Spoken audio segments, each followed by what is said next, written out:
स्वागत करते हैं आपका इस मोटिवेशनल कहानी के संग्रह में।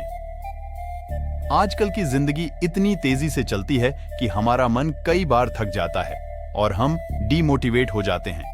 पर जब हम इसी स्थिति में एक मोटिवेशनल कहानी पढ़ते हैं तो हमें नई ऊर्जा का आभास होता है और हम फिर से जीवन में उत्साह और प्रेरणा का अनुभव करते हैं।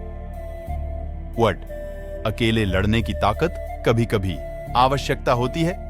यह कहानी एक ऐसे लड़के की है जो अपने लक्ष्य की ओर आगे बढ़ने के लिए अपनी अकेलापन को एक सुनहरा अवसर बनाता है। एक समय की बात है, एक छोटे से गांव में एक लड़का रहता था।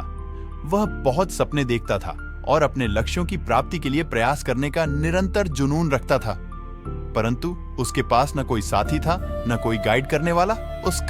उसके परिवार में भी उसकी सपनों को समझने वाला कोई नहीं था। इसलिए उसे लगता था कि वह अकेलेपन की जंजीरों में बंद है और उसके सपने अधूरे रहेंगे। फिर भी उसने निरंतर मेहनत की और अपनी आत्मविश्वास की आवाज को बुलंद किया। उसकी इच्छा शक्ति और संघर्ष ने उसे सही दिशा में आगे बढ़ाने की शक्ति दी।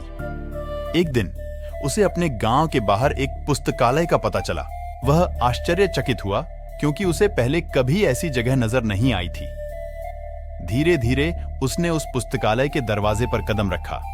वहां जाकर उसने देखा कि लोग पुस्तकों के बीच खोए रहते हैं और वहां की शांतिपूर्णता और ज्ञान के वातावरण ने उसे संतुष्ट कर दिया।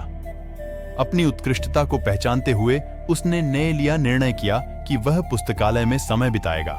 धीरे धीरे वह पुस्तकालय की विभिन्न किताबों को पढ़ने लगा और नई दुनिया की खोज में निकल पड़ा। दिनों बिताने के साथ साथ उसका ज्ञान बढ़ता गया और वह अच्छे लेखकों और दर्शकों के साथ रिश्ते बनाने लगा।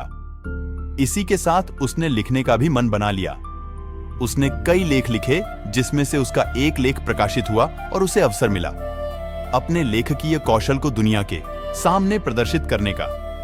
वह लड़का जिसने कभी अकेलापन को एक रुकावट समझा था, अब एक प्रेरणादायक उदाहरण बन गया।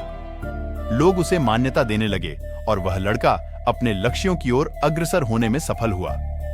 इस कहानी से हमें यह सीख मिलती है कि अकेलापन को एक सुनहरा अवसर बनाने के लिए हमें संघर्ष करना चाहिए। हमारी संयमितता, समर्पण और मेहनत हमें अपने लक्ष्यों की प्राप्ति की ओर आगे बढ़ा सकती है। दोस्तों, आपने क्या सीखा? इस पोस्ट से जरूर बताएं। अच्छा लगे तो लाइक, कमेंट या सब्सक्राइब जरूर करें।